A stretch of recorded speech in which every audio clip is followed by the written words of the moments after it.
because I feel like it would be nice to just have a conversation. She's someone that is very calming and a good friend of mine. And I'm really wanting to calm everybody, and I know that this is an anxious day. So Alexa, I know set a timer for it can 10 be a lot. minutes. But once we get Stacy in, we can ask her some questions.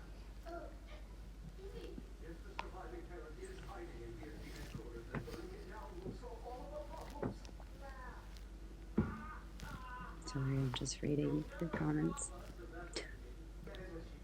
And yes, I'm not presented in the right manner, so sorry, but this has been Anthony wants to see Selena Gomez on a live. What? Selena Gomez on a live. waiting. Unable. She can't see you. It's Every a live time I where she try only to know do everyone one can of see her, these, but not any. Dang, she ugly. it's never. The only time she can see you is if you send a request and she accepts it. I think we tried. Send her a request. Trying again.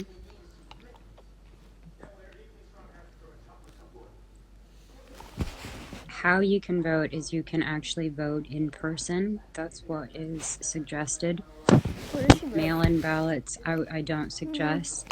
You can find your local ballot spots, and you can vote in person today, right now, whenever. I got a text from my Thea, my aunt, and she sent this message of her, and she said she waited 20 minutes. I know that some are going to be much longer than that, but she waited 20 minutes and she voted today. Yeah, I know that I am going to laugh. Somebody is talking about trying to take their mind off of it. I understand.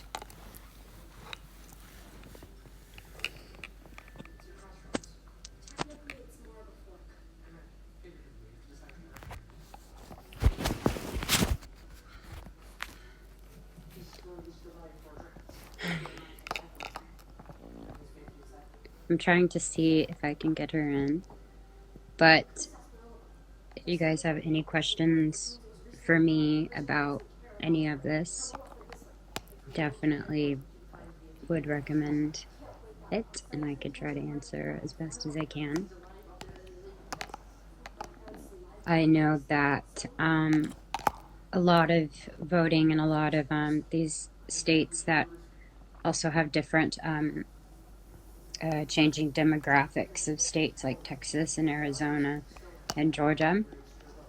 So it's really important to just go out wherever you can and do that. If you already have, by the way, that's amazing, and I couldn't be more proud and excited that you voted. Stacy, Hello. I knew we'd how get are it. you? Oh, you look amazing. Well, thank you very much. The problem is you're naturally beautiful all the time. Oh, good grief. We're not going to waste any time with that. Well, But I was just going live with some of my fans and let them know that I want to have like a easy conversation and just maybe put some calm energy out there and ask a few questions that I there's have another and, person. that I want to ask you. absolutely. Hit me. Okay. Well, I hope don't you're know who good, that first is. off. I, So I have this question for sure. Both Texas and Arizona are on the verge, if not only flipping in terms of presidency, but also delivering Democratic Senate candidates to Washington. Can you tell us about the importance of voting up and down the ballot and who you are supporting? so Talking about you're voting. absolutely right. These elections, the presidency matters, of course, and we want everyone to vote for Joe Biden. But sending a president to the White House without sending a Senate that can help make their visions a reality means basically we get what we got in 2015 and 16 when President Obama couldn't appoint judges, when he couldn't pass legislation. And so what we want to do is make sure that we elect MJ Hagar in Texas she's running against John Cornyn, who has really done nothing for the last 6 years. And we need someone who's willing to actually do their job. MJ is a fighter pilot. She's a mom. She has just done so much work to help women, but also just to help those who have been left behind. The second candidate in Arizona is Mark Kelly, former astronaut, husband of Gabby Giffords, the congresswoman who was shot by basically a domestic terrorist.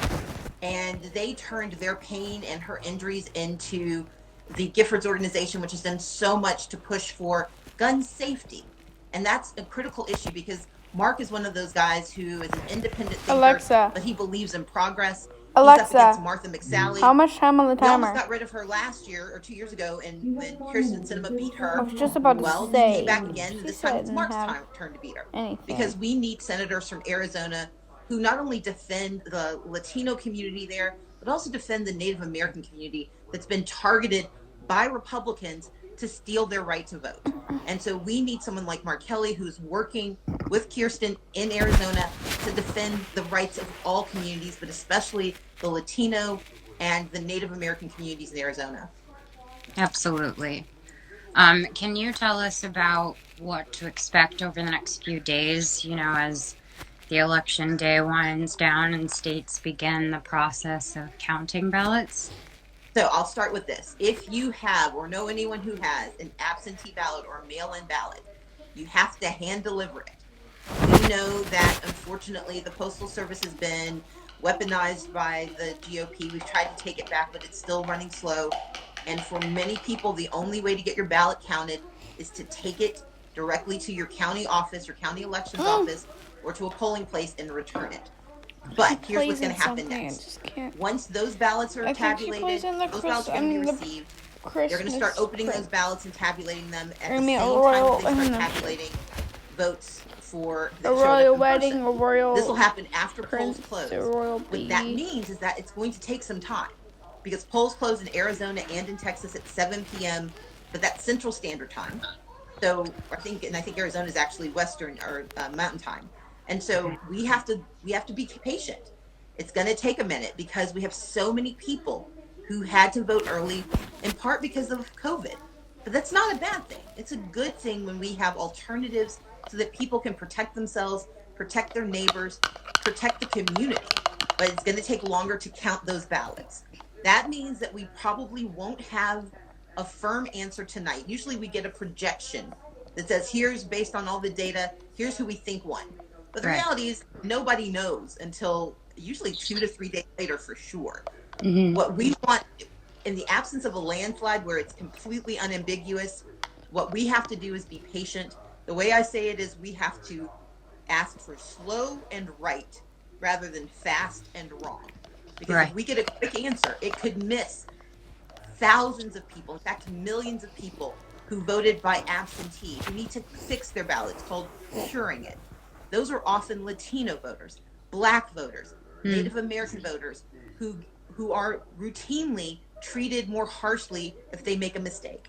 But we've gotten good laws on the books so that they have a chance in some states to go and fix their ballots. But that means it's going to take longer for us to get a firm answer. But that's a good thing because a delay means the process is working. If they just speed through it, that means some people are going to lose their right to vote, and that's not the outcome we want. Right, exactly. That's very true. Thank you for answering that question.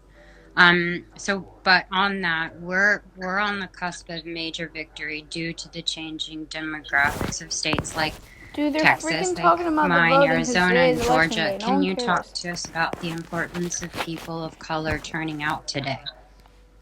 So I know there's a lot of suspicion or cynicism from Black and brown communities about voting. If you're Black, if you're Latino, if you're Asian American, if you're Native American, you have seen your votes be discarded and your voices being trampled. I know it. I grew up in Mississippi. So I'm very aware of it. But here's the difference. When I was growing up, there weren't enough of us. We could demand what we wanted. We could fight for it. We could march for it. but we always had to rely on other people joining us for our voices to matter. And what's happened over the last 20 years is there's so many more people of color who have common beliefs. We may not have common ancestry, but we have a common history, and we have a common future. And what I've tried so hard to do, the reason, Selena, I love working with you, is that I know that the success of the Black community is intertwined with the success of the Latino community, which is intertwined with the success of the Native American community. We have one of the fastest growing Asian populations in the South. Set timer for 5 more And minutes. for me, it's always about how do we link arms and take our differences and use them to build a common Set future. timer for 5 minutes. Here's the way I put it. Demography changes fast. Politics changes slow. 15 but when minutes left. demography and politics meet, that's when destiny happens. And we're at that moment. There are more young people of color than ever before in our history. And I'm Gen X. I'm not gone yet. So we can take all of these young people, all of those folks who are like myself in middle age, all those folks who've been waiting for decades, and together, if we vote, we can actually not only change who goes into office, but we can hold them accountable for what they do once they get in. And that's really the power of who we are and what's at stake. That I think a lot of people don't, realize that or recognize that. And that's so important that just equally what's going on the inside is beyond what's on the outside. So, yes. I wanted to ask as well. So I voted early. If folks have already voted and they're getting anxious about waiting for the results, what can we, how can we be involved in the fight to ensure that every vote is counted? So right now, the best thing every person can do is call 5 people and just check, see if they voted. And don't let them say, oh, yeah. Ask them how. Because usually if you ask how, you'll get the truth. The people who say they voted just to get you off the phone. Look, I'm moving. I'm moving from one house to another. And I've spent part of my brief snippets of time, I've had to call different service providers. But the first question I ask after they answer my question, the first thing I say is, have you voted yet? And I had one young woman who said absolutely. She told me she got her son to vote, and it's politically neutral. And what I wanted her to understand is, you may be neutral, but politics aren't. Right. And what politicians decide affect you whether you voted for them or not. So why not add to your odds and vote? And we can spend our time right now calling through our friends. Don't randomly call AT&T, but call your friends, call your family. And even if you think they voted, things happen. People get sick. People get distracted. You had a bad day at work. Call and make